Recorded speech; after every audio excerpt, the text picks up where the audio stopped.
Saludos, doctor. Gracias por recibirme, por su tiempo. Hablemos un poco de diabetes y la enfermedad de culebrilla. Como paciente de diabetes, pues me inquieta qué riesgos puedo tener si me da culebrilla.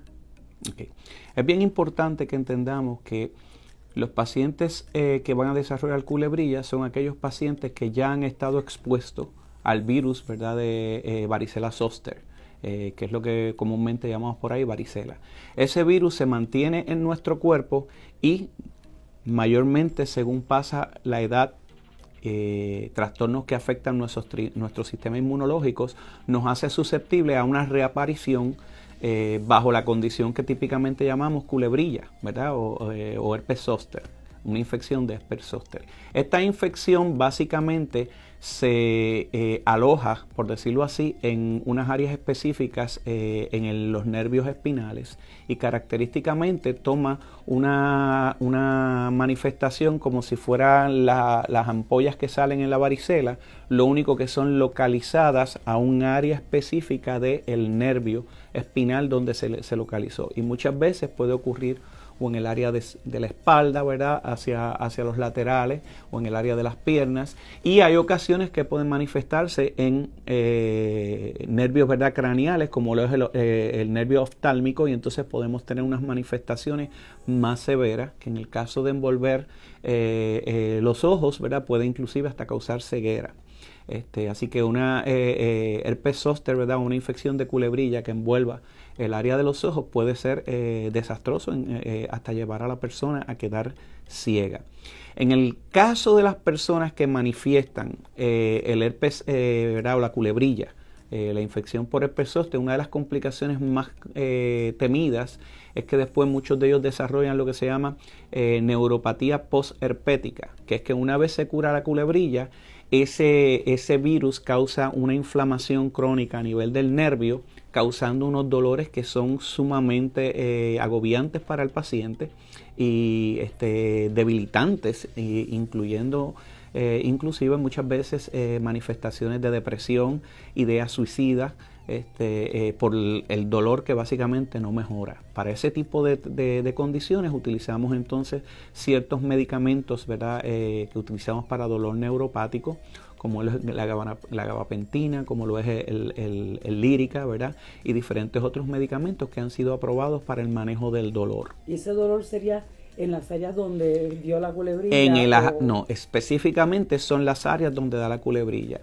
Es bien importante cuando hablamos de esas manifestaciones clínicas que muchas veces cuando está en la infección aguda tenemos lo que se llama ese rash, ¿verdad?, que envuelve un área específica de la piel, ¿verdad?, por decirlo así, y muchas personas piensan que si se unen los dos lados del cuerpo se van a morir, pues eso realmente es ¿verdad?, una falacia. Eso Porque se le ponen una cuchara eso no es real. también. Pues esos son dentro de ¿verdad?, la historia de cómo nuestros abuelitas y abuelitos pues trataban a las personas en ese sentido.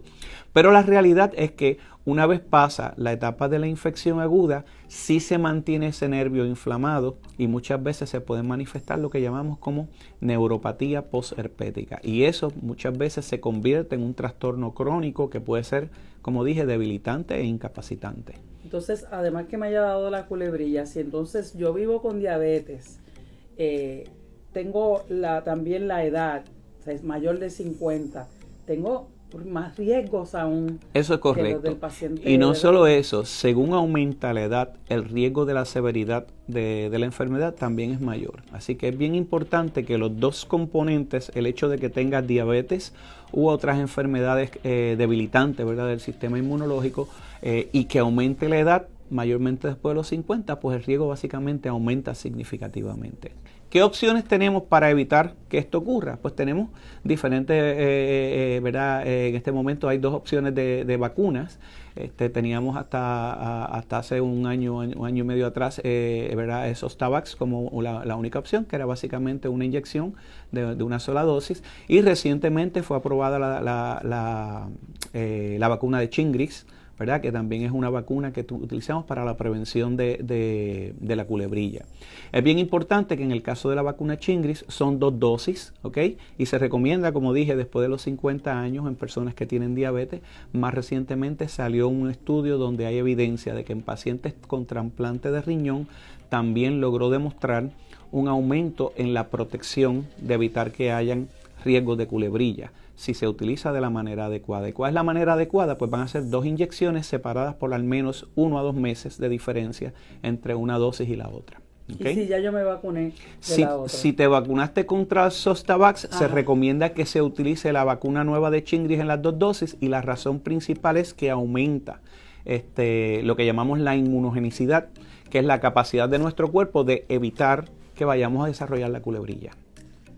¿Ha usted tenido la experiencia de tener pacientes con culebrilla? Sí, hemos tenido pacientes con culebrilla, y es bien importante que, como mencioné, hay algunos pacientes que pasan la infección de una manera donde se desarrolla, ¿verdad?, el dolor en el área, el picor, y después de eso pues vienen durante las próximas semanas lo que se llama el rash típico, ¿verdad?, de la culebrilla, que son, ¿verdad?, como llamamos un rash vesículo papular, que después entonces se va secando, y después de eso, pues el paciente entra en la etapa de recuperación.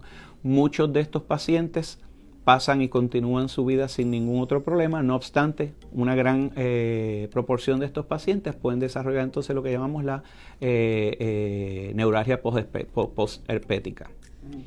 Y entonces, ¿y cuál es la diferencia de esa vacuna anterior y esta, que ahora son 2 dosis? Se protegen contra el desarrollo de la culebrilla. ¿Tiene algún efecto secundario?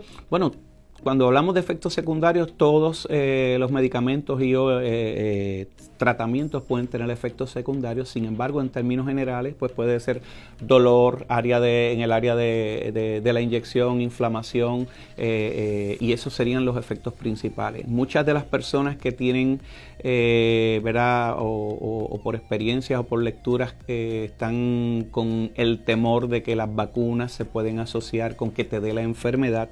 En este caso no debería ocurrir que le dé la enfermedad por la vacuna, y de la misma manera que utilizamos la vacuna para protegernos, yo no le puedo garantizar a nadie que no le va a dar una vez vacunado. Acuérdense que cuando nos vacunamos lo que estamos es disminuyendo la probabilidad de que tengamos la infección, ¿ok? Y mientras más gente se vacune, mayor beneficio vamos a tener en términos generales. Si el riesgo en el paciente que vive con diabetes es mayor, el de padecer la neurálgica postherpética. La neuralgia postherpética. Ok, pues definitivamente el problema que tenemos es que el paciente con diabetes de por sí va a tener muchas manifestaciones neurológicas como consecuencia de la diabetes. Y sí se ha encontrado que muchos pacientes con diabetes tienen un riesgo mayor de padecer de culebrilla y de padecer de neuralgia postherpética. ¿Y algún otro paciente con enfermedades crónicas que también deba estar alerta a las consecuencias de una culebrilla? En términos generales, después de los 50 años, toda población debería vacunarse. ¿Verdad? Si le dio varicela, estuvo expuesto a varicela. Si no estuvo expuesto a varicela, pues debería haberse vacunado contra la varicela. Así que eso va a ser importante, ¿verdad?, aclararlo. Ahora bien, aparte del paciente con diabetes, recientemente se publicó estudios, como mencioné anteriormente, en pacientes trasplantados de riñón, donde también demostró un beneficio significativo en el desarrollo de inmunogenicidad y proteger contra el desarrollo de la culebrilla. Muchas gracias, doctor, por la orientación. Que tengas muy buenas tardes.